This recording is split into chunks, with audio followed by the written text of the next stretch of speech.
ನಾವು ಕೇವಲ ಶ್ರಾವಣ ಮಾಸ ಐತಿ, ಶ್ರವಣ ಮಾಡಬೇಕು, ಈ ಕಡೆ ಕೇಳಬೇಕು, ಈ ಕಡೆ ಬಿಡಬೇಕು ಅಲ್ಲ, ಒಳಗೆ ಕೇಳಬೇಕು, ಅದನ್ನು ಒಳಗೆ ಇಟ್ಕೋಬೇಕು. ಇಟ್ಕೊಂಡು ಅವರು ಏನು ಹೇಳಿದಾರಲ್ಲ, ಅವ್ರು ನಡೆದ ದಾರಿ, ಅವ್ರು ನಮಗೆ ತೋರಿಸಿದಂಥ ಮಾರ್ಗದಲ್ಲ, ಆ ಮಾರ್ಗದಲ್ಲಿ ನಡಿಬೇಕು. ನಿನ್ನೆ ದಿವಸ ನಾವು ರಾಮಾಯಣದ ಒಂದಿಷ್ಟು ವಿಚಾರ ನೋಡಿದೇವೆ. ಏನು ನೋಡಿದೇವೆ ಗೊತ್ತನಪ್ಪ ಮರಿಬಸವಣ್ಣ? ಲಕ್ಷ್ಮಣ ಗೆರೆ, ಲಕ್ಷ್ಮಣ ರೇಖೆ. ಧರ್ಮ ಅಂದರೆ ಏನು ಅಂತ ಕೇಳಿದರೆ ಲಕ್ಷ್ಮಣನ ರೇಖೆ, ಗರಿ ದಾಟಬಾರ್ದು. ಧರ್ಮೋ ರಕ್ಷತಿ ರಕ್ಷತಃ. ಧರ್ಮವನ್ನು ಯಾರು ರಕ್ಷಣೆ ಮಾಡ್ತಾರೋ ಆ ಧರ್ಮವನ್ನು ನಮ್ಮನ್ನು ರಕ್ಷಣೆ ಮಾಡ್ತದೆ. ಮನುಷ್ಯ ಅಥವಾ ಸಂಸಾರ ಅಥವಾ ಅಧ್ಯಾತ್ಮದಲ್ಲಿ ಅವರಿಗೆ ಧರ್ಮ ಇದೆ, ಅವರಿಗೆ ಧರ್ಮ ಇದೆ. ನಮ್ಮ ಧರ್ಮ ಏನು? ಧರ್ಮ ಪ್ರಚಾರ ಮಾಡುವಂಥದ್ದು.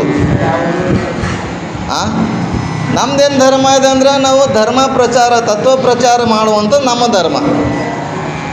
ನಿಮ್ಮ ಧರ್ಮ, ಸಂಸಾರಿಕರ ಧರ್ಮ ಏನು? ಸಂಸಾರವನ್ನು ನಿಭಾಯಿಸಿಕೊಂಡು ಸಂಸಾರದಲ್ಲಿರ್ತಕ್ಕಂಥ ಸಂಬಂಧಿಕರ ಜೊತೆಗೆ ಅತ್ಯಂತ ಪ್ರೀತಿಯಿಂದ ಇರುವುದು. ಅದು ಮರೆತು ಹೋಗ್ತಾ ಇದ್ದೇವೆ ನಾವೆಲ್ಲ. ಅಣ್ಣ ತಮ್ಮಂದರಿಗೆ ಅಣ್ಣ ತಮ್ಮಂದ್ರ ಅರ್ಥ ಇಲ್ಲ, ತಂದೆ ತಾಯಿಗಳಿಗೆ ತಂದೆ ತಾಯಿಗಳು ಅಂತ ಇಲ್ಲ ನಾವೆಲ್ಲ. ಅಕ್ಕಂಗಿಯರಿಗೆ ಅಕ್ಕಂಗಿರ ಅಂತ ಇಲ್ಲ, ಹೌದಲ್ಲ? ಇದೆಲ್ಲ ನಡೀತಾ ಇರೋದು ಕಣ್ಣಿಗೆ ಕಾಣ್ತಕ್ಕಂಥದ್ದು. ಆದರೆ ಈ ಧರ್ಮವನ್ನು ಬಿಟ್ಟು ಹೋಗ್ತಾ ಇದ್ದೀವಿ ಅನ್ನೋಗೋಸ್ಕರ ಅನೇಕ ಮಹಾತ್ಮರು ಈ ಜಗತ್ತು ಹುಟ್ಟಿನಿಂದ ಇಲ್ಲಿವರೆಗೆ ಋಷಿಮುನಿಗಳು, ಸಂತರು, ಶಿವಯೋಗಿಗಳು, ದಾರ್ಶನಿಕರು, ತತ್ವಜ್ಞಾನಿಗಳು ಅನೇಕರು ಬಂದು ಹೋಗಿದ್ದಾರೆ.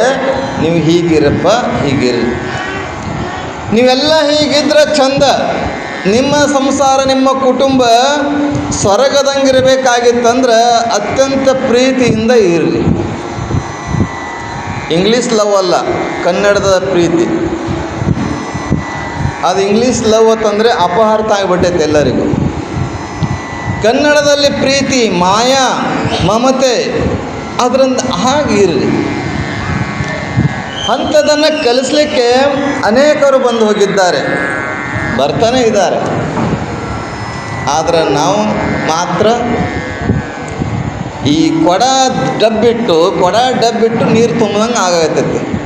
ಏನು ಬಸವಣ್ಣ, ಕೊಡ ಡಬ್ಬಿಟ್ಟು ನೀರು ತುಂಬಿದೆ ಎಂದಾದ್ರೆ ತುಂಬಕ್ಕೆ ಬರ್ತೈತಿ? ಬರಲ್ಲಲ್ಲ. ಏನು ಮಾರ್ಗದರ್ಶನ ವಿಚಾರಗಳು ಹೇಳ್ತಾ ಬಂದಿದ್ದಾರತ್ತಂದ್ರೆ, ನಮ್ಮ ಮನಸ್ಸಿನ ಕೊಡ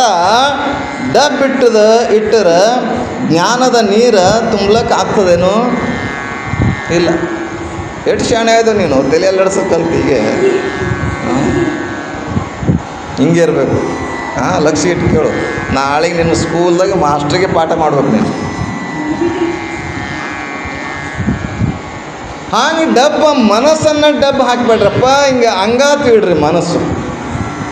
ಎಂತೆಂಥ ಮಾತಾರೋಗಿದ್ದಾರೆ.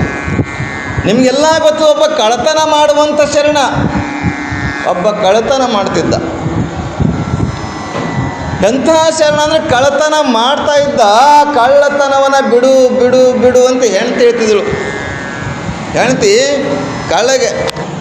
ಕಳ್ಳತನ ಮಾಡಬೇಡಪ್ಪ ನೀನು, ಕಳ್ಳತನ ಮಾಡಬಾರದು ಎಲೆ ಮನೆವೇ ನೀನು, ಸುಳ್ಳತನ ಹೇಳಬಾರದು ಎಲೆ ಮನೆವೇ.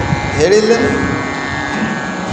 ಕಳ್ಳತನ ಮಾಡಬೇಡ, ಸುಳ್ಳು ಹೇಳಬೇಡ, ಮೋಸ ಮಾಡಬೇಡ, ಕೊಲೆ, ಸುಲಿಗೆ, ಅನ್ಯಾಯ, ಅತ್ಯಾಚಾರ ಇವೆಲ್ಲ ಮಾಡಬೇಡ. ಹೆಂಡ್ತಿ ಹೇಳ್ತಿದ್ದಳು. ಅವ ಹೆಂಡ್ತಿ ಮಾತು ಕೇಳಿಲ್ಲ. ಹೆಂಡ್ತಿ ಮಾತು ಕೇಳಂಗಿಲ್ಲ. ಹೆಂಡ್ತಿ ಮಾತು ಕೇಳಿ ಕಳ್ಳತನ ಮಾಡಕ್ಕೆ ಶುರು ಮಾಡ್ದ. ಅದು ಹೇಳಿ ಮಾಡ್ತಿದ್ದ. ಇವತ್ತು ನಿಮ್ಮ ಮನೆಗೆ ಬರ್ತೀನಿ ನೋಡ್ರಿ ಯಜಮಾನ್ರು, ಕಳ್ಳತನ ಮಾಡಕ್ಕೆ. ಆಗಿನ ಕಾಲ ಕಳ್ರ ಹಂಗೆ. ನಮ್ಮ ಊರ ಹೆಸರು ಅದಕ್ಕೆ ಕಳ್ಳ ಸಲಗರ ಅಂತ ಬಿತ್ತಂತೆ. ಹೇಳಿ ಕಳ್ಳತನ ಮಾಡೋರಂತ.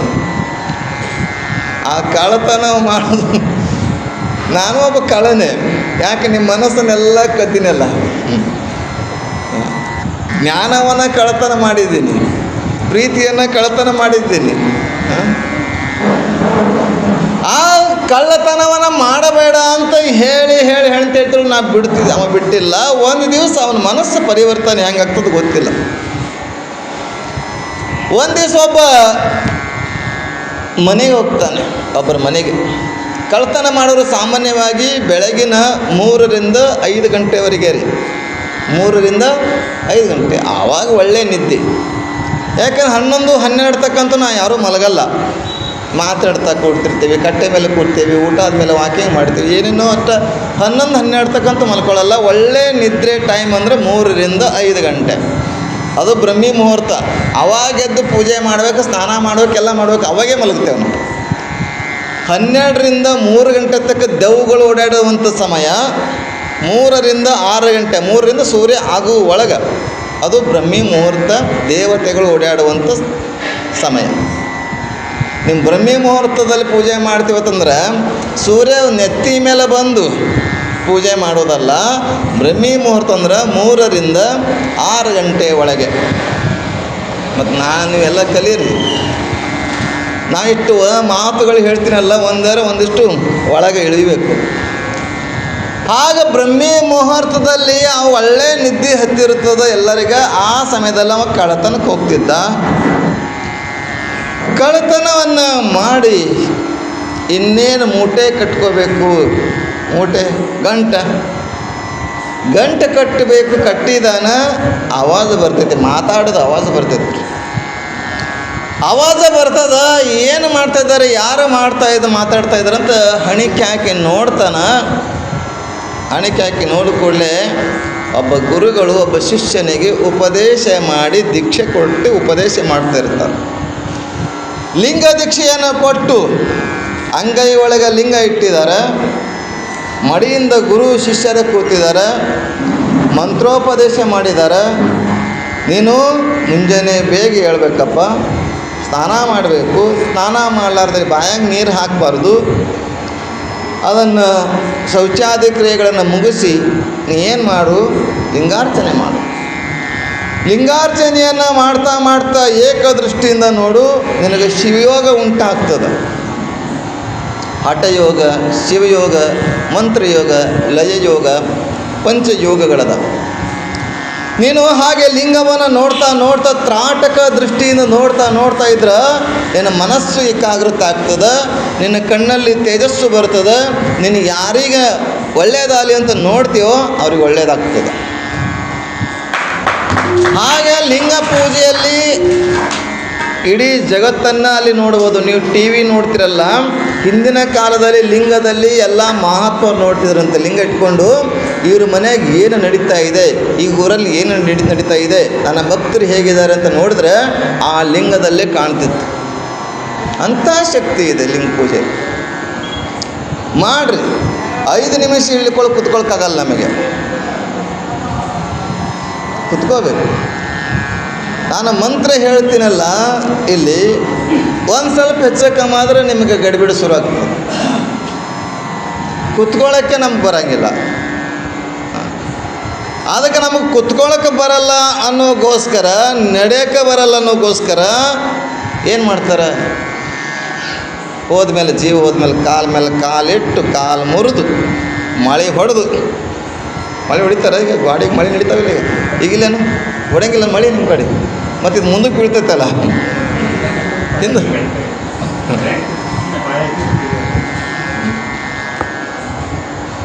ಕೂಡೋದು ಕಲಿಬೇಕು, ನಿಲ್ಲೋದು ಕಲಿಬೇಕು, ಮಾತನಾಡೋದು ಕಲಿಬೇಕು, ನೋಡೋದು ಕಲಿಬೇಕು.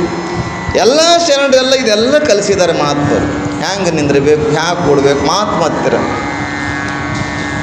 ಹೇಗೆ ಮಾತಾಡಬೇಕು, ಹೇಗೆ ಅವರ ಸೇವೆ ಮಾಡಬೇಕು ಎಲ್ಲವನ್ನ ಹೇಳ್ತಾ ಹೋಗಿದ್ದಾರೆ. ನಮಗೇನು ಮಾಡ್ಬೇಕ್ರಿ ಅಪ್ಪ, ಸೊಂಟ ನೋದ ಭಾಗಕ್ಕೆ ಆಗ್ತಾಯಿಲ್ರಿ ಅಂತ ಅಲ್ಲೇ ನಿಂತೆ ನಮಸ್ಕಾರ ಮಾಡೋದು. ಭಾಗಕ್ಕೆ ಆಗ್ತಾಯಿಲ್ಲ ಅಂತಲೇ ಆಗೋದು. ಯೋಗ ತಂದ್ರೇನು, ದಿನನಿತ್ಯ ಅದನ್ನು ಶರೀರವನ್ನು ಬಾಗಿಸೋದು ಕಲಿಬೇಕು, ಕೈಯನ್ನು ಬಾಗಿಸೋದು ಕಲಿಬೇಕು, ಕಾಲು ಮಡಿಸೋದನ್ನು. ನಾನು 1 ಗಂಟೆ 2 ಗಂಟೆ ತಕ್ಕ ಕೂಡ್ತೀನಿ, ನಿಮ್ಗೆ ಕೂಡೋಕ್ಕಾಗಲ್ಲ. ಒಂದಾದ್ಮೇಲೆ ಹಿಂಗೆ ಕೂಡೋದು, ಬೆನ್ನಿಟ್ಟೆ ಕಲ್ಸೋದು. ನೆಟ್ಟಗೆ ಕೂಡೋದು ಕಲ್ತ್ರಿ ಅಂತಂದ್ರೆ ಯಾವ ಟೇಕ ಆಧಾರಗಳು ಬೇಕಾಗಿಲ್ಲ. ನಮ್ಮ ಸೊಂಟ ಯಾಕೆ ಬಾಗ್ತಂತ ಕೇಳಿದ್ರೆ ಬೆನ್ನಿನ ಮೂಳೆ ಅದಲ್ಲ, ಆ ಬೆನ್ನ ಮೂಳೆ ಯಾವಾಗಲೂ ನೆಟ್ಟಗಿರೋದು ಇಟ್ಕೋಬೇಕು. ಯಾವಾಗ ನಾವು ಬಾಗಿ ಕೂಡಕ್ಕೆ ಶುರು ಮಾಡಿದ್ರೆ ಹಿಂಗೆ ಬೆನ್ನ ಬಾಗ್ತದಲ್ಲ, ಆವಾಗ ನಾವು ಬೇಗ ಕೋಲು ಹಿಡಿತೇವೆ. ಅದಕ್ಕೆ ನೆರೆ ಕೆನ್ನೆಗೆ ತೆರೆಗಲ್ಲಕ್ಕೆ ಶರೀರ ಗೂಡು ಹೋಗದ ಮುನ್ನ ಹಲ್ಲು ಹೋಗಿ ಬೆನ್ನು ಬಾಗಿ ಹೇಳಿಲ್ಲ, ಅನ್ನೆರಿಗೆ ಹಂಗಾಗದ ಮೇಲೆ ಕಾಲ ಮೇಲೆ ಕೈಯ ನೂರಿ ಕೋಲು ಹಿಡಿಯದ ಮುನ್ನ ಮುಪ್ಪಂದೊಪ್ಪ ಒಡೆಯದ ಮುನ್ನ ಮೃತ್ಯು ಮುಟ್ಟದ ಮುನ್ನ ಪೂಜಿಸು ಕೂಡಲ ಸಂಗಮ ದೇವನ. ಹೀಗೆ ಭಗವಂತನ ಸ್ಮರಣೆಯನ್ನು ಮಾಡಬೇಕಾಗಿತ್ತಂದ್ರೆ ಅಲ್ಲಿ ಕಳ್ಳತನವನ್ನು ಮಾಡಿ ಮೂಟೆ ಕಟ್ಟಿದ್ದಾನೆ, ಅರ್ಬ್ಯಾಗ ಗಂಟು ಕಟ್ಕೊಂಡನ, ಮಾತನಾಡೋದು ಕೇಳಿಸ್ತು. ಲಿಂಗ ಪೂಜೆಯನ್ನು ಲಿಂಗ ದೀಕ್ಷೆಯನ್ನು ಕೊಡ್ತಾಯಿದ್ರು ಒಬ್ಬರು ಗುರುಗಳು ಒಬ್ಬ ಶಿಷ್ಯನಿಗೆ. ಯಾರಿದ್ದಾರೆ ಅಂತ ನೋಡ್ತಾನೆ, ಆ ಊರಿನ ಮಠದ ಸ್ವಾಮಿಗಳು ಒಬ್ಬ ಗುರುಗಳು ಬಂದು ಒಬ್ಬ ಶಿಷ್ಯನಿಗೆ ದೀಕ್ಷೆ ಕೊಡ್ತಾ ಇದ್ದಾರೆ. ಆ ದೀಕ್ಷೆ ಕೊಡುವುದನ್ನು ನೋಡಿ ಆ ಬಸವಣ್ಣವರು ಸಂತರು ಮಹಾತ್ಮರು ಎಲ್ಲ ವಿಚಾರಗಳನ್ನು ಹೇಳ್ತಾರೆ. ದಯವಿಲ್ಲದ ಧರ್ಮದ ಉದಯ ದಯವಿರಬೇಕು ಸಕಲ ಪ್ರಾಣಿಗಳೆಲ್ಲರಲ್ಲಿ, ದಯವೇ ಧರ್ಮದ ಮೂಲವಯ್ಯ, ಕಲಬೇಡ ಕೊಲಬೇಡ ಹುಷಿಯ ನುಡಿಯಲು ಬೇಡ ಮುನಿಯಬೇಡ. ಇಂಥ ಹಲವಾರು ವಚನಗಳನ್ನು ತತ್ವಗಳನ್ನು ಪೂಜೆ ಮಾಡುವುದನ್ನು ಪದ್ಧತಿಯನ್ನು ಪೂಜೆ ಮಾಡಬೇಕಾದ್ರೆ ಅಲ್ಲಿ ಇಡೀ ಶರೀರ ತುಂಬೆಲ್ಲ ಲಿಂಗಮಯವಾಗಿ ಮಾಡ್ಕೊಳ್ಬೇಕು. ಈಗ ನಾವು ಹಿಂಗೆ ಕೂತೋ ತಿಳ್ಕೊಳ್ರಿ, ಇದು ಲಿಂಗದ ರೂಪವಾಗಿರುತ್ತದೆ. ದೇವಸ್ಥಾನ ಗೋಪುರ ದೇವಸ್ಥಾನ ನೋಡಿದ್ರೆ ನಾವು ಹೆಂಗೆ ಕೂತಿರ್ತೀವಿ ಅದೇ ರೂಪದಾಗಿರ್ತೈತಿ. ಮ್ಯಾಲೆ ಸಣ್ಣದೈತಿ, ಕೆಳಗಾಗಲು ಐತಲ್ಲ. ದೇವಸ್ಥಾನ ಕೆಳಗಾಗಲಿರ್ತದೆ, ಮ್ಯಾಲೆ ಸಣ್ಣದಿರ್ತದೆ. ಲಿಂಗನೂ ಕೂಡ ಹಾಗೇನೆ, ಆಗಲಿದೆ, ಮ್ಯಾಲೆ ಸಣ್ಣದಿರ್ತದೆ. ಹಾಗೆ ನಮಗೆ ಇಡೀ ಆ ಲಿಂಗದ ಬಗ್ಗೆ ಮಹಿಮೆಯನ್ನು, ಪೂಜೆ ವಿಧಿಯನ್ನು, ನಡವಳಿಕೆಯನ್ನು ಹೇಳ್ತಾ ಇರಬೇಕಾದ್ರೆ ಯಾವಾಗ ಗಂಟೆ ಕಟ್ಟಿದಲ್ಲ ಅರಿವಿ ಒಳಗೆ, ಆ ಗಂಟ ಅಲ್ಲೇ ಬಿಟ್ಟು ಮನೆಗೆ ಬರ್ತಾನೆ. ಮನೆಗೆ ಬಂದು ಹೆಂಡ್ತಿಗೆ ಹೇಳ್ತಾನೆ, ಏನೇ ಇವತ್ತಿನ ದಿನ ನಾ ಕಳ್ತನ ಮಾಡೋದಿಲ್ಲ ಅಂದ್ಬಿಡ್ತಾನೆ. ಹೆಂಡ್ತಿಗೆ ಎಷ್ಟು ಖುಷಿಯಾಗಿರಬೇಕು.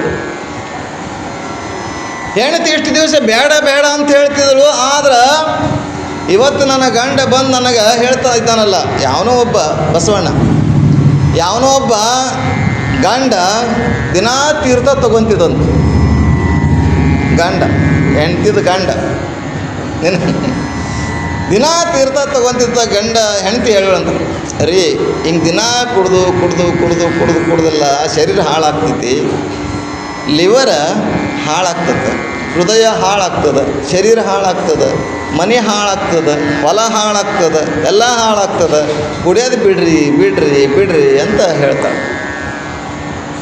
ಒಂದು ದಿವಸ ಆಯಿತು, ಆಕೆ ಹೇಳ್ತಾ ಇದ್ದಳು.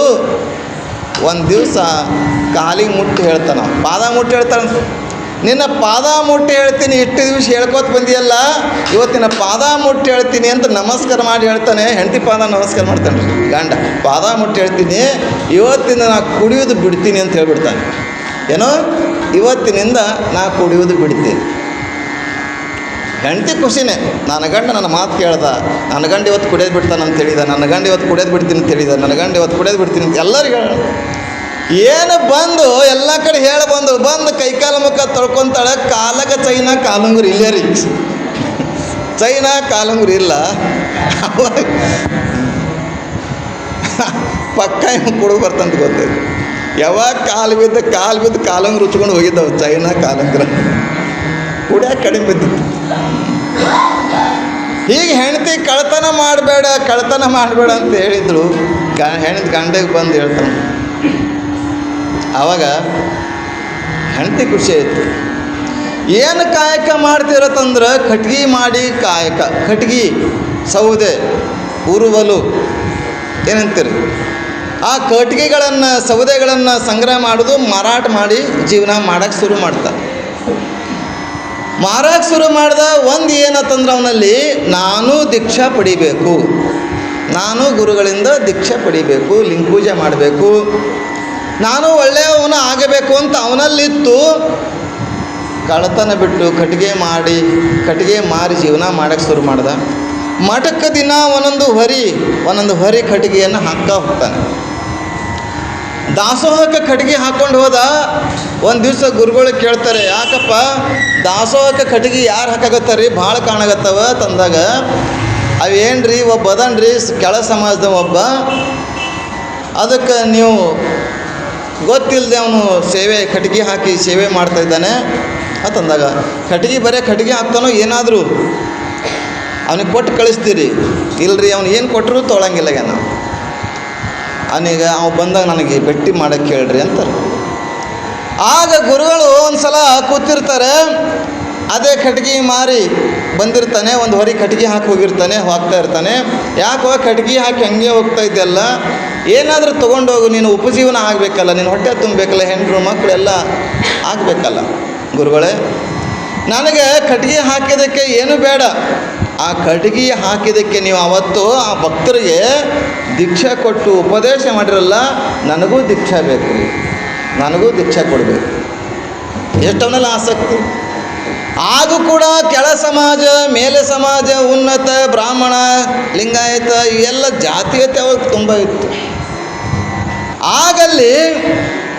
ಆಗ ಆ ಗುರುಗಳಂತಾರೆ, ಪರಮಾತ್ಮ ಇಚ್ಛೆ ಆದಾಗ ನೋಡೋಣ ಅಂತಾರೆ. ಪರಮಾತ್ಮನ ಆಜ್ಞೆ ಆಗಲಿ ಅವಾಗ ನೋಡೋಣ ಅಂಥೇಳಿ ಪರಮಾತ್ಮ ಆಜ್ಞೆಗೋಸ್ಕರ ಇವನು ಕಾಯ್ತಾ ಹೋಗ್ತಾನೆ. ದಿನ ಕಟ್ಟಿಗೆ ಹಾಕೋದು, ದಿನ ದರ್ಶನ ಮಾಡೋದು. ಯಪ್ಪ ಪರಮಾತ್ಮ ಆಜ್ಞೆ ಮಾಡಿದನು. ಹೀಗೆ ಹಲವಾರು ದಿವಸಗಳ ಗತಿಸ್ತದೆ, ಕಳೀತವ. 16 ದಿವಸಗಳ ಕಳೆದು ಕಳೆ ಮೇಲೆ ಒಂದು ದಿವಸ, ಯಪ್ಪ ಯಾವಾಗ ಆಜ್ಞೆ ಆಗ್ತದೆ, ಯಾವಾಗ ನಾ ದೀಕ್ಷೆ ಕೊಡ್ತೀರಿ, ಯಾವಾಗ ನಾ ಪೂಜೆ ಮಾಡಬೇಕು, ನಾವೊಬ್ಬ ಕಳ್ಳತನವನ್ನು ಮಾಡೋದು ಬಿಟ್ಟು ನಿಮ್ಮ ಆ ದೀಕ್ಷೆ ಕ್ರಿಯೆಯನ್ನು, ದೀಕ್ಷೆ ಸಂಸ್ಕಾರವನ್ನು ನೋಡಿ ನನ್ನ ಮನಸ್ಸು ಪರಿವರ್ತನೆ ಆಗ್ಯದ, ಅದು ದೀಕ್ಷೆ ಕೊಡ್ರಿ ಅಂತ ಕೇಳಿದಾಗ ಭಾಳ ತಿಳಿತಿತ್ತಲ್ಲ ಇವನು ಭಾಳ ತಿತ್ತಾನ ತಲೆ ಅಂತೇಳಿ ಏನು ಮಾಡ್ತಾರೆ, ಅಲ್ಲೇ ಒಂದು ಗುಂಡಗಾಲಿತ್ತು ಮಗ್ಗಲ. ಈ ಕಡೆ ನೋಡ್ರಿ, ಇಲ್ಲೇ ಒಂದು ಗುಂಡಗಾಲಿತ್ತು ಮಗ್ಗಲ.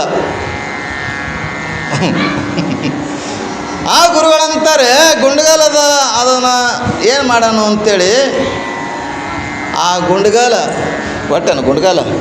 ಒಗೆದು ಬಿಡ್ತೀನಿ, ಯಾರು ದೂರ ಇರ್ತಾರೆ ನೋಡಿ. ಆ ಗುಂಡಗಾಲ ತೊಗೊಂಡು ಗುರುಗಳಂತಾರೆ ಒಗಿತಾರೆ, ಅವನ ಕಡೆ ಒಗೋದು ಘೇ ದಗಡಿ ಜಾ ಅಂತಾರೆ. ಏನಂತಾರೆ? ಘೇ ದಗಡಿ ಜಾ, ದಗಡಿ ಘೇ ಜಾ ದಗಡಿಗೆ ಅಂತಂತಾರೆ. ನನಗೆ ಘೇ ದಗಡಿ ಜಾ ಅನ್ನುವುದೇ ಅವ ಅಂತಾನೆ. ಗುರುಗಳ ಆಜ್ಞೆ ಆಯಿತು, ಗುರುಗಳ ಅಪ್ಪಣೆ ಆಯಿತು, ಗುರುಗಳು ನನಗೆ ಆಶೀರ್ವಾದ ಮಾಡುವಂಥ ಅದೇ ಗುಂಡಗಲ್ಲು ತಂದು ಪೂಜೆ ಮಾಡೋಕ್ಕೆ ಶುರು ಮಾಡ್ದ. ಎಂಥ ಅದ್ಭುತ ಪೂಜೆ. ಇಬ್ಬರು ಗಂಡ ಹೆಂಡತಿ ಪೂಜೆ ಮಾಡ್ತಾ ಅವರಲ್ಲಿ ದೈವ ಸ್ವರೂಪ ಬಂತು. ಒಬ್ಬ ಕೆಳ ಸಮಾಜದವನು, ಆ ಗುರುಗಳು ಅವನಿಗೆ ಕಲ್ಲು ತಗೊಂಡು ಹೋಗು, ಭಾಳ ಕಿರಿಕಿರಾಯಿತು, ಹೋಗು ಅಂತೇಳಿ ಕಲ್ಲು ಒಗೆದಿರ್ತಾರಲ್ಲ, ಕಲ್ಲೇ ಅವನಿಗೆ ಲಿಂಗ ಆಯಿತು. ಪೂಜೆ ಮಾಡ್ತಾ ಹೋಗ್ತಾರೆ. ಪೂಜೆ ಮಾಡ್ತಾ ಹೋದಾಗ ಆ ಊರಿನ ಪರಿಸ್ಥಿತಿ ಅಂತ ಬರಗಾಲ ಬಂದಿರುತ್ತದೆ. ಬರಗಾಲ ಬಂದಾಗ ಅಲ್ಲಿಯ ರಾಜ ಏನು ಮಾಡ್ತಾನೆ, ಗುರುಗಳು ನಾವು ಕೆರೆಯನ್ನು ಕಟ್ಟಿಸ್ತಾ ಇದ್ದೀನಿ, ಆ ಕೆರೆಯಲ್ಲಿ ಸಲ ಬಂದು ಪಾದಸ್ಪರ್ಶೆ ಮಾಡಿದರೆ ಸಾಕು, ಈ ಕೆರೆಯಲ್ಲಿ ಏನಾದರೂ ನೀರು ಬರಬಹುದು. ಆಗ ಗುರುಗಳಿಗೆ ಕರ್ಕೊಂಡು ಹೋಗ್ತಾ ಇರ್ತಾರೆ ರಾಜರು. ಆ ಓಣಿಯಲ್ಲಿ ಕೇರಿಯಲ್ಲಿ ಹೋಗಬೇಕಲ್ಲ, ಆ ಏನು ಶಿಷ್ಯ ಕಲ್ಲು ತೊಗೊಂಡು ಪೂಜೆ ಮಾಡ್ತಿದ್ದಲ್ಲ, ಅವನು ಅಲ್ಲೇ ಮನೆ ಇತ್ತು. ಬಾರೋ ನೀನು ಅಂತ ಕರ್ಕೊಂಡು ಹೋಗ್ತಾರೆ ಅವನಿಗೆ ಗುರುಗಳು ಕರ್ಕೊಂಡು ಹೋಗ್ತಾರೆ ಆ ಕೆರೆಗೆ. ಕೆರೆಗೆ ಹೋದಾಗ ಅಲ್ಲೆಲ್ಲ ಕೆದರ್ತಾರೆ, ನೀರೇ ಇಲ್ಲ ಪಾಪ. ಗುರುಗಳು ಹೇಳ್ತಾರೆ, ಈ ಕಲ್ಲು ಹೊಡೆಯಪ್ಪ ಅಂತ ಹೇಳ್ತಾರೆ. ಈ ಕಲ್ಲಾಗ ನೀರದ, ಈ ನೀರು ಬರಬೇಕಾದ್ರೆ ಕಲ್ಲು ಹೊಡಿಬೇಕು ಅಂತಾರೆ. ಯಾರೂ ಹೊಡೆಯೋಕ್ಕೆ ಆಗಲಿಲ್ಲ. ಎಲ್ಲರೂ ಹೊಡೆಯೋಕ್ಕೆ ಪ್ರಯತ್ನ ಮಾಡ್ತಾರೆ, ಕಲ್ಲು ಹೊಡೆಯೋಕ್ಕೆ ಆಗಲಿಲ್ಲ. ದೊಡ್ಡ ಕಲ್ಲು, ಬಂಡೆಕಲ್ಲು. ಅವನಂತಾನೆ, ಶಿಷ್ಯ ಅಂತಾನೆ, ಯಪ್ಪ ಆಜ್ಞೆ ಮಾಡಿದ್ರೆ, ನೀವು ಅಪ್ಪಣೆ ಕೊಟ್ಟರೆ ಆ ಕಲ್ಲು ನಾ ಹೊಡಿತೀನಿ. ಕಲ್ಲನ್ನು ಹೊಡಿತೀನಿ ಅಂದಾಗ ಆ ಕಲ್ಲನ್ನು ಅದರ ಸುಳಿ ಗೊತ್ತು, ಅದು ಹೊಡೆಯೋ ಪದ್ಧತಿ ಗೊತ್ತು. ಒಂದು ಉಳಿ ಇಟ್ಟ, ಒಂದು ಹತೋಡಿನ ಹೊಡೆದ ತಕ್ಷಣ ಕಲ್ಲು 2 ಭಾಗ ಆಗಿ ಒಳಗೆ ನೀರು ತುಂಬುತ್ತದೆ. ಇದು ಸಾಮಾನ್ಯ ಕಥೆ ಅನಿಸಿರ್ಬೋದು, ಇದು ಶರಣರಲ್ಲಿ ಮಾಡತಕ್ಕಂಥ ಶಕ್ತಿ.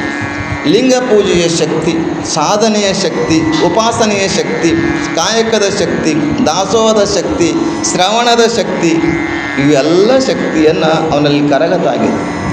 ಈ ಶರಣ ಮತ್ತಾರೂ ಅಲ್ಲ, ನಿಮಗೆಲ್ಲ ಗೊತ್ತಿರೋ ಹಾಗೆ ಈ ಕಳ್ಳತನ ಮಾಡುವಂಥವನು ಯಾರು ಅಂತಂದ್ರೆ ಪೆದ್ದಣ್ಣ ಅಂತಿದ್ದ. ಈ ಪೆದ್ದಣಿಗೆ ಕಳ್ಳತನವನ್ನು ಬಿಡಿಸಿದವನು ಉರ್ಲಿಂಗ ದೇವ. ಮುಂದೆ ಅವನಿಗೆ ಉರ್ಲಿಂಗ ಪೆದ್ದಿ ಅಂತ ಕರೆಯಕ್ಕೆ ಶುರು ಮಾಡ್ತಾರೆ. ನಂತರದಲ್ಲಿ ಆವಾಗ ಜಾತೀಯತೆ ಸಾಕಷ್ಟು ಇತ್ತು.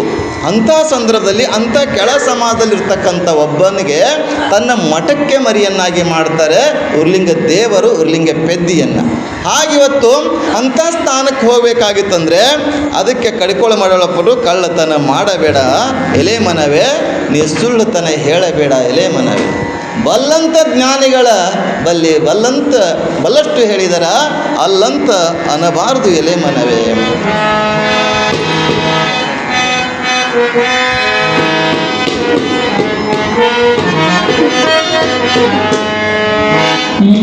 ಮಾಡುತ್ತಿದ್ದಿ ಎಲೆ ಮನವೇ, ನಿನಗೆ ಯಾವ ಥರ ಸುಖವಿಲ್ಲ ಎಲೆ ಮನವೇ. ಲೋಕನಾಥನ ಧ್ಯಾನವ ಮಾಡಿ ಸಾಕಾರ ಅಂದರೆ ಸಾರ್ಥಕ ಮಾಡಿಕೊಳ್ಳು ಎಲೆ ಮನವೇ. ಕೊನೆ ನೋಡಿ ಏನಪ್ಪಿದು, ಆಸೆಯ ಅಳಿಬೇಕು ಎಲೆ ಮನವೇ, ಹೇಸಿಗೆ ತೊಳೆಯಬೇಕು, ಮನದ ಹೇಸಿಗೆ ತೊಳೆಯಬೇಕು ಅಂತೇಳಿದೆ. ಹೇಸಿಗೆಯನ್ನು ಹಲಸು ಅಂದರೆ ನಾವು ಸಂಸಾರದಲ್ಲಿ ಕಾಲ ಕಳೀತೇವೆ. ಹೆಚ್ಚಿಗೆ ಒಳ್ಳೆಯದು ಕೆಟ್ಟದ್ದು ತಿಳಿಯದೆ ಮಾಡ್ತೇವೆ ತಪ್ಪು. ಸಂಸಾರ ವಿಷಯ ವಾಸನೆಗಳನ್ನು ಶಬ್ದ, ಸ್ಪರ್ಶ, ರೂಪ, ರಸ, ಗಂಧ ಅದೇನಾಗ್ಯದಂದ್ರೆ ಮನಸ್ಸಿನ ಮೇಲೆ ಅಂಟ್ಕೊಂಡು ಒಬ್ಬ ನಿಮ್ಗೆ ಅದು ಹೇಳ್ತೀನಿ ಹೆಂಗೆ ತೊಳಿಬೇಕಂದ್ರೆ, ಎಂಥ ಬಸವಣ್ಣನಂತ ಬಂದಂಥ ಗುರುಗಳು ಹತ್ತಿರ, ಗುರುಗಳೇ ದೀಕ್ಷೆ ಕೊಡ್ರಿ, ಉಪದೇಶ ಮಾಡಿರಿ ಅಂದ್ರದ್ದು. ಆಯ್ತಪ್ಪ, ನಾಳೆಗೆ ನಿನ್ನ ಮನೆಗೆ ಬರ್ತೀನಿ, ನಿನ್ನ ಮನೆಗೆ ಬಂದು ನಾ ದೀಕ್ಷೆ ಮಾಡ್ತೀನಿ. ಆಗ ಗುರುಗಳ ಹತ್ತಿರ ಒಂದು ಪಾತ್ರೆ ಇರ್ತದೆ, ಪ್ರಸಾದ ಪಾತ್ರೆ ಇರ್ತದೆ. ಗುರುಗಳು ಬಂದಿರ್ತಾರೆ, ಹೇಳಿದ ಸಮಯಕ್ಕೆ ಆ ಪಾತ್ರೆ, ಆ ತಾಟ, ಆ ಪ್ಲೇಟ್, ಆ ಗಂಗಳ ಏನಂತೀರಿ, ಆ ತಟ್ಟೆ ಎಲ್ಲ ಏನಾಗಿತ್ತು, ಎಲ್ಲರೂ ಅದ್ರಾಗ ಹಾಕಿ ತೊಳ್ಳಾರ್ದು ಏನಾಗಿತ್ತು, ಹಾಸುಗಟ್ಟದಂಗೆ ಆಗಿತ್ತು. ಯಪ್ಪ, ನಿನಗೆ ದೀಕ್ಷೆ ಬೇಕಲ್ಲ, ನನಗೆ ಇದ್ರಾಗ ಮೊದಲು ಪ್ರಸಾದ ಬಡಿಸು, ನಾನು ಪ್ರಸಾದ ಮಾಡ್ತೀನಿ ಮೊದಲ, ಆಮೇಲೆ ನಿನಗೆ ದೀಕ್ಷೆ ಉಪದೇಶ ಮಾಡ್ತೀನಿ. ಆಗ ಶಿಷ್ಯ ಅಂತಾನೆ, ಎಂಥ ತಾಟ್ರಿ, ನಮ್ಮ ಮನ್ಯಾಗ ಸ್ಟೀಲ್ ತಾಟದ ಚಂದದ ಜರ್ಮನ್ ತಾಟ, ಸ್ವಚ್ಛ ತೊಳಿತೀವಿ, ಇದೆಂಥ ತಾಟ್ನಾಗ ಊಟ ಮಾಡ್ತೀರಿ ನೀವು, ಇದು ಹೊಲಸಾಗ್ಯದ ಅಂತಾನೆ ಶಿಷ್ಯ. ಆಗ ಗುರುಗಳು ಹೇಳ್ತಾರೆ, ಇದ್ರಾಗ ಊಟ ಮಾಡಿದ್ರೆ ಗೊತ್ತದ ನಿನಗೆ, ಹೊಲಸದಂತ ಗೊತ್ತಾಗತ್ತೈತಿ, ಹೊಲಸದಂತ ಗೊತ್ತಲ್ಲತ್ತ ನಿನಗೆ, ಹಾಸುಗಟ್ಟದಂತ ಗೊತ್ತದ. ಎಲ್ಲರ ಹತ್ರ ಬಡಿಸಿ ಏನು ಮಾಡಬೇಕು, ಅದ್ರಾಗೆ ಉಣಬೇಕು, ನೀರು ಸಿಕ್ಕರೆ ತೊಳಿಬೇಕು, ಇಲ್ಲಾಂದ್ರೆ ಅರಿಬಿಲ್ಲ ಒರೆಸ್ಬೇಕು. ಹಂಗೆ ನಿನಗೆ ಹೊಲಸು ಕಾಣಗತ್ತದ, ತೊಳಿ ಅಂತ ಹೇಳಗತ್ತಿದಿ. ನೀ ಸಂಸಾರ ಎಷ್ಟು ಜನ್ಮದಿಂದ ಸಂಸಾರ ಮಾಡ್ಕೋಂತ ಬಂದಿದೆಯಲ್ಲ, ಆ ಮನಸ್ಸಿಗೆ ಎಷ್ಟು ಸಂಸಾರದ ವಿಷಯ ವಾಸನೆಯ ಲೇಪನೆ ಬಡ್ದದ, ಸುತ್ಯದ, ಆವರ್ಷದ, ಅಂಟ್ಕೊಂಡದಲ್ಲ, ಅದು ತೊಳೆದಾಗ ಮಾತ್ರ ಉಪದೇಶ ಮಾಡ್ತೀನಪ್ಪ ಅಂತ ಹೇಳಿ ಕಳಿಸ್ತಾರೆ. ಹಾಗೆ ಅಲ್ಲಿ ಆಶಯ ಅಳಿಬೇಕು ಎಲೆ ಮನವೇ, ಮನದ ಹೇಸಿಗೆ ತೊಳೆಯಬೇಕು ಎಲೆ ಮನವೇ. ರೂಢಿಗೊಡೆಯ ಶ್ರೀ ಪುರಂದರ ಬಿಡಲ್ಲ ಕಡಿಕೊಂಡು ಮಾಡೋರು ದೇಶದೊಳಗೆ ನಮ್ಮ ಗುರು ಮಾಂತೇಶ್ವರನ ಧ್ಯಾನವ ಮಾಡಿ ಸಾರ್ಥಕ ಮಾಡಿಕೊಳ್ಳಪ್ಪ ಅಂತ ಕಡಿಕೋಡು ಮಳವಪ್ಪನವ್ರು ಹೇಳ್ತಾ ಬರ್ತಾರೆ. ಎಂಥ ಪದಗಳನ್ನ ಹಾಡಿದ್ದಾರೆ, ಕೇಳಬೇಕು, ಈ ಕಡೆ ಕೇಳಬೇಕು, ಈ ಕಡೆ ಬಿಡಬೇಕು, ಬಿಟ್ಟಾಗದ ಆನಂದ ಆಗ್ತದೆ. ಹಾಗಿಲ್ಲಿ ಸಿದ್ಧಲಿಂಗ ಯಾವ ರೀತಿಯಾಗಿ ಶರಣರೆಲ್ಲ ಅನೇಕ ಅವರ ಚಿಂತನೆ, ಅವರ ಧರ್ಮ, ಅವರ ಆಚಾರ, ಅವರು ಎಲ್ಲ ಕಡೆ ಪ್ರಚಾರ ಸಂಚಾರ ಮಾಡ್ತಾ ಬಂದಾಗ ಬಸವಣ್ಣ ಎಲ್ಲಿ ಹೋಗಲಿಲ್ಲ, ಸಿದ್ದರಾಮ ಎಲ್ಲಿ ಹೋಗಲಿಲ್ಲ, ಚನ್ನಬಸವಣ್ಣ ಎಲ್ಲಿ ಹೋಗಲಿಲ್ಲ, ಎಲ್ಲರೂ ಬಂದು ಕಲ್ಯಾಣಕ್ಕೆ ಉಳಿದ್ರು. ಆದರೆ ಸಿದ್ಧಲಿಂಗ ಮಾತ್ರ ಚನ್ನಬಸವ ಶಿವಗಳು ಗುರುಗಳವರು, ಅವರ ಆಶೀರ್ವಾದ, ಅವರ ಮಾರ್ಗ, ಆ ಮಾರ್ಗದರ್ಶನದಲ್ಲಿ ಎಲ್ಲ ಕಡೆ ಸಂಚಾರ ಮಾಡ್ತಾ ಧರ್ಮ ಪ್ರಚಾರವನ್ನು ಮಾಡ್ತಾ ಹೋಗ್ತಾನೆ. ಧರ್ಮ ಪ್ರಚಾರ ಮಾಡ್ತಿರ್ಬೇಕಾದ್ರೆ ನೀವು ಹೇಳಿದ ನಿನ್ನೆ ದಿವಸ ಕೇಳಿರ್ಬೋದು, ಗೊತ್ತಿಲ್ಲ, ತ್ರಂಬಕೇಶ್ವರ ದೇವಸ್ಥಾನಕ್ಕೆ ಬಂದಿದ್ದಾನೆ. ತ್ರಂಬಕೇಶ್ವರ ದೇವಸ್ಥಾನಕ್ಕೆ ಬಂದಾಗ ಮರದ ಬಾಯಿ, ಲಿಂಗದ ಬಾಯಿ ಜಂಗಮ ಅಲ್ವಾ, ಮರದ ಬಾಯಿ ಬೇರು, ಲಿಂಗ ಮತ್ತು ಜಂಗಮ, ಲಿಂಗ ಮತ್ತು ಸಂತರು, ಲಿಂಗ ಮತ್ತು ಮಹಾತ್ಮರು ಬೇರೆ ಬೇರೆ ಅಂತ ತಿಳ್ಕೋಬಾರ್ದು. ಈಗ ಗುರುಗಳಂತ ಒಂದು ಸಲ ತಿಳ್ಕೊಂಡ ಮೇಲೆ ಗುರುಗಳೇನು, ಅವರು ನಮ್ಮಂಗೆ ಮನುಷ್ಯರೇ. ಯಾವನೋ ಒಬ್ಬ ಇವತ್ತು ಬಸವಣ್ಣ ನನ್ನ ಹತ್ತಿರ ಬಂದಿದ್ದ, ಏನ್ರಿ ಗುರುಗಳ ಸರಿಯಾದ ಸಮಯಕ್ಕೆ ನಾಷ್ಟ, ಸರಿಯಾದ ಸಮಯಕ್ಕೆ ಊಟ, ಸರಿಯಾದ ಸಮಯಕ್ಕೆ ಚಹಾ, ಏನ್ರಪ್ಪ ಅವ್ರ ನಾವು ನಿಮ್ಮಂಗೆ ಸ್ವಾಮಿ ಆದ್ರೆ ಚಂದ ಇರ್ತೈತಿ ಅದು. ನಾನು ಮೊದಲು ಹಂಗೆ ಅಂತಿದ್ರಿ, ಈಗ ಕಷ್ಟ, ಈಗ ಒಂದು ತಿಂಗಳು ಸಿಗ್ತದೆ, ಮಾತನ್ನ ಮಾಡಿದಾಗ ಹೋದ್ರೆ ನಮ್ಮ ಪರಿಸ್ಥಿತಿ ಯಾರು ಕೇಳ್ತಾರೆ? ಹಂಗ ಇಲ್ಲಿ ಲಿಂಗದ ಬಾಯಿ ಜಂಗಮ. ಗುರು ಅಂದರೆ ಅವ ನರನಲ್ಲ, ಲಿಂಗ ಅಂದರೆ ಅದು ಕಲ್ಲಲ್ಲ. ಲಿಂಗ ನಾವು ಮಹಾದೇವ ಲಿಂಗ ಅಂತ ದೇವ್ರಂತ ನಮಸ್ಕಾರ ಮಾಡ್ತೀವಿ. ಯಾವತ್ತು ನಮ್ಮ ಮನಸ್ಸಾಗ ಅದು ಕಲ್ಲ, ಅದು ಶಿಲೆ ಅಂತ ಬಂದ್ರೆ ನಾಯಕ ನರಕ ತಪ್ಪದು ನೋಡ ಕೂಡಲ ಸಂಗಮ ದೇವ. ಗುರುಗಳನ್ನು ಜಂಗಮರನ್ನು ಅವರು ಮನುಷ್ಯರು, ನರರು ಅಂತಂದ್ರೆ ನರಕ. ಒಂದು ಸಲ ಗುರುವನ್ನಾಗಿ ಮಾಡ್ಕೊಂಡಿವತ್ತಂದರೆ ಆ ಗುರು ಹೇಗೆ ಇರಲಿ, ಅವನು ನಮಗೆ ಮಾರ್ಗದರ್ಶನ ತೋರಿಸ್ತಾನೆ, ದಾರಿ ತೋರಿಸ್ತಾನೆ, ಮಂತ್ರೋಪದೇಶ ಮಾಡ್ತಾನೆ, ಜ್ಞಾನೋಪದೇಶ ಮಾಡ್ತಾನೆ, ಎಲ್ಲ ಮಾಡಿದಂದ್ರೆ ಅವನು ಗುರುನೇ. ಅವನು ಬ್ರಹ್ಮ ವಿಷ್ಣು ಮಹೇಶ್ವರಕ್ಕಿಂತಲೂ ಶ್ರೇಷ್ಠನೇ. ಆ ಗುರುಗೆ ಯಾವತ್ತೂ ಒಂದು ಸಲ ಬೈದಿರ್ತಾರೆ, ನಿನಗೆ ಬುದ್ಧಿ ಇಲ್ಲ ಅಂತ ಅಂದಿರ್ತಾರೆ. ಗುರುಗಳ ಬಾಯಾಗ ಇಂಥ ಶಬ್ದ ಬರ್ತಾವ, ಈ ಗುರುನೇ ಅಲ್ಲ, ಇವ ಮನುಷ್ಯನೇ, ಇವ ನರ ಅಂತಂದರೆ ಬೈತಾರೆ. ಗುರುಗಳು ಬೈತಾರೆ. ಈಗ ಭಯಂಗಿಲ್ಲ ಬಿಡ್ರಿ, ಮೊದಲಿನ ಕಾಲಕ್ಕೆಲ್ಲ ಒದ್ದು ಓಡಿಸ್ತಿದ್ರು. ಕೆಟ್ಟ ಪದಗಳು ಬೈತಿದ್ರು. ನಾವೇನಾದ್ರು ಕೆಟ್ಟ ಪದ ಬೈದ್ರೆ ನಾಳೆಗೆ ನಮ್ಮ ಎದುರು ಯಾರೂ ಬರೋಂಗೇ ಇಲ್ಲ.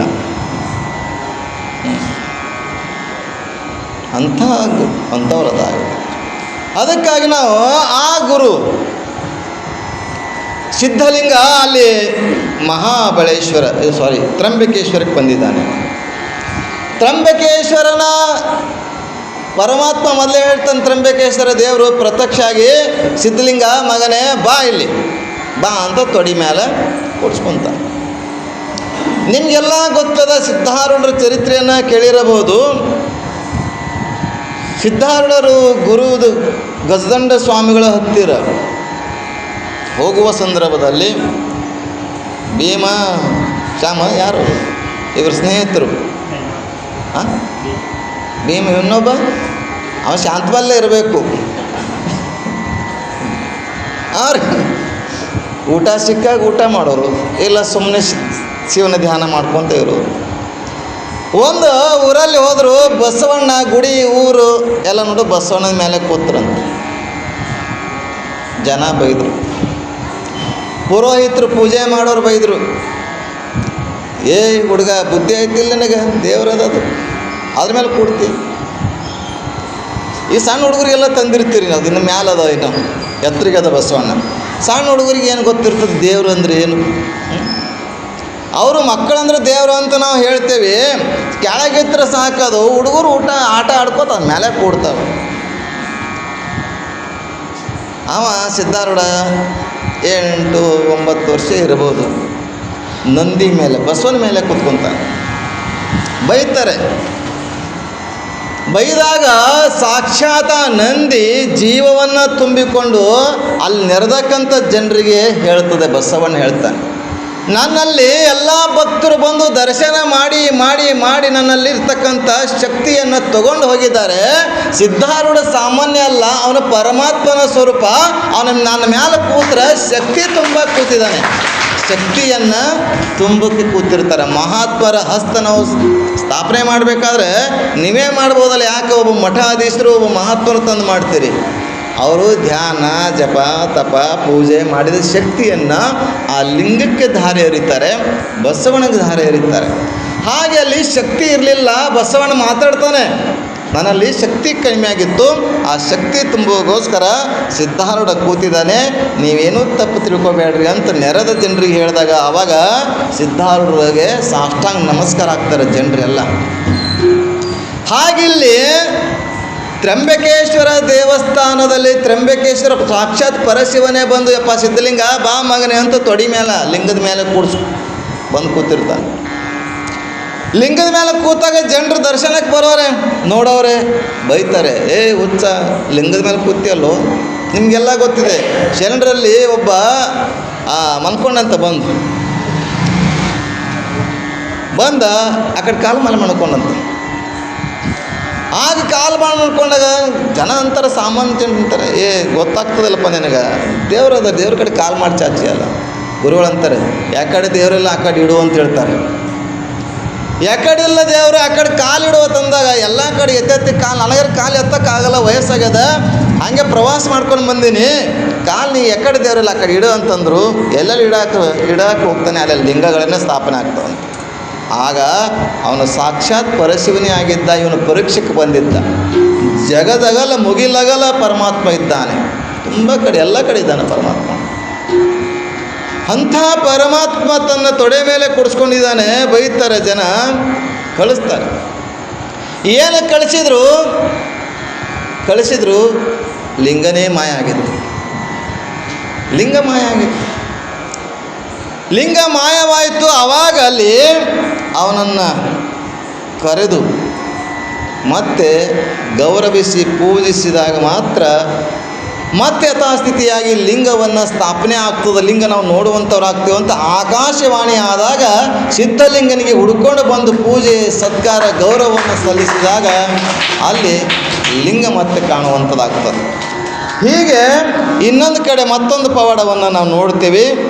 ನಿಮಗೆಲ್ಲ ಗೊತ್ತಿದೆ ಈ ನೂಲಿಯ ಚಂದಯ್ಯನ ಕತೆ. ನೂಲಿಯ ಚಂದಯ್ಯನ ಕಥೆಯಲ್ಲಿ ಲಿಂಗ ಕೆಳಗೆ ಬಿದ್ದಿತ್ತು, ಜಾರಿ ಕೊಳ್ಳಾಗಿಂದ ಲಿಂಗ ಕೆಳಗೆ ಬಿದ್ದಿತ್ತು. ಬಿದ್ದರೂ ನೋಡಲಿಲ್ಲ. ಆಗ ಲಿಂಗ ಇವನಿಗೆ ಬೆನ್ನು ಹತ್ತು. ಅವ್ನು ಕೇಳ್ತೀನಿ, ನೀ ಹ್ಯಾಂಗೆ ಬಿದ್ದಿದ್ದು ಹ್ಯಾಂಗೆ ಬಂದ್ರೆ ನಾನು ಕಟ್ಕೋತೀನಿ ಅಂತ. ನಾವು ಇಲ್ಲ, ನೀ ಹ್ಯಾಂಗೆ ಬಂದಿದ್ದು ಹಾಗೆ ನಾನು ಬರಬೇಕು. ಇಂಥ ಶರಣರು, ಗಟ್ಟಿಯಾದಂಥ ಶರಣರು. ಇನ್ನೊಂದು ಸಲ ಮಹಾಬಳೇಶ್ವರ ದೇವಸ್ಥಾನಕ್ಕೆ ಹೋಗ್ತಾರೆ. ಮಹಾಬಳೆ ದೇವಸ್ಥಾನದಲ್ಲಿ ಅಲ್ಲಿಯ ಲಿಂಗದಿಂದ ನೀರನ್ನು ತನ್ನಷ್ಟಕ್ಕೆ ತಾನೇ ಚಿಮ್ಮುತ್ತಾ ಇರುತ್ತೆ. ಲಿಂಗದಿಂದ ನೀರನ್ನು ಚಿಮ್ತಾ ಇರ್ತದೆ. ಆ ಲಿಂಗದಿಂದ ಏನು ಮಾಡ್ತಾರೆ ಇವರು, ಕೈಕಾಲು ಮುಖ ತೊಳ್ಕೊತಾರೆ. ಹೆಂಗಿರ್ಬೇಕು ಸಿದ್ಧಲಿಂಗ ಆ ಲಿಂಗದಿಂದ ಹರಿದಂಥ, ಈಗ ನೀವು ಲಿಂಗ ಪೂಜೆ ಮಾಡ್ತೀರಿ, ಅಲ್ಲಿ ಕೆಳಗೆ ಆ ಕಡೆ ಹರಿ ಮಾಡ್ತಿರ್ತೀರಿ, ಅಲ್ಲಿ ತೀರ್ಥ ಸ್ವೀಕರಿಸಿ ಮಾಡ್ತೀರಿ, ಭಗವಂತನ ತೀರ್ಥ ಅಂತ. ಆದರೆ ಆ ಲಿಂಗದಿಂದ ಬರ್ತಕ್ಕಂಥ ನೀರಿನಿಂದ ಕೈಕಾಲ ಮುಖ ತೊಳ್ಕೊತಾನೆ ಸಿದ್ಧಲಿಂಗ. ಅದು ಜನ ನೋಡ್ತದೆ, ಎಂಥ ದಡ್ಡಿದ್ದದು. ಪರಮಾತ್ಮನ ಶಿಖೆಯಿಂದ ಆ ಲಿಂಗದಿಂದ ಬರ್ತಕ್ಕಂಥ ಮಹಾಬಳೇಶ್ವರದಿಂದ ಬರ್ತಕ್ಕಂಥ ನೀರಿಂದ ನೀನು ಕೈಕಾಲ ಮುಖ ತೊಳಿತಲ್ಲ, ನಾವೆಲ್ಲ ಅಮೃತ, ಅದು ತೀರ್ಥ ಪಾದೋದಕ್ಕಂತ ಸ್ವೀಕರಿಸ್ತೀವಿ ಅಂದಾಗ ಬೈದು ಕಳಿಸ್ತಾರೆ. ಹ್ಯಾಂಗೆ ಇವರು ಹೋದರು ಹಾಗೆ ಲಿಂಗದಿಂದ ನೀರು ಬರುವುದನ್ನೇ ನಿಂತು ಬಿಡ್ತು. ಲಿಂಗದಿಂದ ಬರ್ತಕ್ಕಂಥ ನೀರನ್ನು ನಿಂತು ಹೋಯಿತು. ಎಲ್ಲರಿಗೂ ಆಶ್ಚರ್ಯ, ಎಷ್ಟು ದಿವಸ ಎಷ್ಟು ವರ್ಷಗಳಾಯಿತು ಅಲ್ಲಿಂದ ಬಂದಿರತಕ್ಕಂಥ ನೀರನ್ನು, ಈಗ ಜಲಧಾರೆಯನ್ನು ನಿಂತು ಹೋಯ್ತಲ್ಲ, ಇದಕ್ಕೆ ಅವನೇ ಕಾರಣ. ಹೀಗೆ ಆಹಾಕಾರ ಮಾತಾಡೋದು, ಒಬ್ರಿಗೊಬ್ರು ಮಾತಾಡ್ತಾ ಇರ್ತಾರಲ್ಲ, ಆಗ ಆಕಾಶವಾಣಿ ಆಗ್ತದೆ. ಯಾರಿಗೆ ನೀವು ನನ್ನ ಗುಡಿಯಿಂದ, ನನ್ನ ಗರ್ಭಗುಡಿಯಿಂದ ನನ್ನಿಂದ ದೂರ ಮಾಡಿದರೋ ಆ ಮಹಾತ್ಮ ಬೇರೆ ಅಲ್ಲ, ಅವನು ಸಾಕ್ಷಾತ್ ಪರಶಿವನೇ ರೂಪ ಇದ್ದಾನೆ, ನನ್ನ ಸ್ವರೂಪವೇ ಅವನಿದ್ದಾನೆ. ಅವನಿಗೆ ಕರ್ಕೊಂಡು ಬಂದು ಪಾದ ಪೂಜೆ ಮಾಡಿ ಪಾದೋದಕವನ್ನು ನನ್ನ ಮೇಲೆ ಸಿಂಪಡಿಸಿರಿ, ಆಗ ಮತ್ತೆ ನೀರು ಬರ್ತದೆ ಅಂತ ಹೇಳ್ತದೆ. ಆ ಲಿಂಗದಿಂದ ಆಕಾಶವಾಣಿ ಆಗ್ತದೆ. ಪಾದದಲ್ಲಿ, ಮಹಾತ್ಮರ ಪಾದದಲ್ಲಿ ಅಷ್ಟೊಂದು ಶಕ್ತಿ ಇದೆ, ಗುರುವಿನಲ್ಲಿ ಅಷ್ಟೊಂದು ಶಕ್ತಿ ಇದೆ, ಜಂಗಮದಲ್ಲಿ ಅಷ್ಟೊಂದು ಶಕ್ತಿ ಇದೆ, ಪಾದದಲ್ಲಿ ಅಷ್ಟೊಂದು ಶಕ್ತಿ ಇರೋಗೋಸ್ಕರ ಇವತ್ತು ಅಂಥ ಸಿದ್ಧಲಿಂಗ ಅನೇಕ ಲೀಲೆಗಳನ್ನು ತೋರುವ ಮುಖಾಂತರ ನಮಗೆ ಚರಿತ್ರಾಮೂರ್ತಿಯಾಗಿ ಶ್ರಾವಣ ಮಾಸದಲ್ಲಿ ನಾವೆಲ್ಲ ಅವನ ಲೀಲೆಗಳನ್ನು ನೋಡ್ತಾ ಹೋಗ್ತೇವೆ. ಇನ್ನೂ 20 ದಿವಸ ಅದು ಅಲ್ಲ, 9ನೇ ತಾರೀಕಿಗೆ ತಗೋದು, 7 ತಪ್ಪಾಗಿತ್ತದು. 8ನೇ ತಾರೀಕು ಲಾಸ್ಟ್, 9ನೇ ತಾರೀಕೆ ಪಲ್ಲಕ್ಕಿ. ಅದಕ್ಕೆ ನೀವು ಇನ್ನು ಇವತ್ತು 21 ಅಲ್ವ, 20 ಈ ಕಡೆ 8, ಆ ಕಡೆ 9, 17 ದಿವಸ ಅದ. ಇನ್ನೂ ಆರಾಮವಾಗಿ ನಾವೆಲ್ಲರೂ ಚಿಂತನೆ ಮಾಡೋಣ, ಒಳ್ಳೆ ವಿಚಾರಗಳನ್ನು ಹಂಚ್ಕೊಂಡ. ಏನಂತಾರೆ, ಬಹುತ್ ಗೈ ತೋಡಿ ರಹಿ ತೋಡಿ ಬಿ ಅಬ್ ಜಾಯೆ ತಾಳ್ಮೆ ಬಂಧನ ಪಾಯ ಅಂತ ಹೇಳಿದ್ದಾರೆ ಮಹಾತ್ಮರು. ಅದಕ್ಕೆ ತಾವೆಲ್ಲ ಸರಿಯಾದ ಸಮಯಕ್ಕೆ ಬರ್ತಾ ಇದ್ದೀರಿ. ಸರಿಯಾದ ಸಮಯಕ್ಕೆ ನಾನು ಮುಗಿಸೋಕ್ಕೆ ಪ್ರಯತ್ನವನ್ನು ಮಾಡ್ತಾಯಿದ್ದೀನಿ.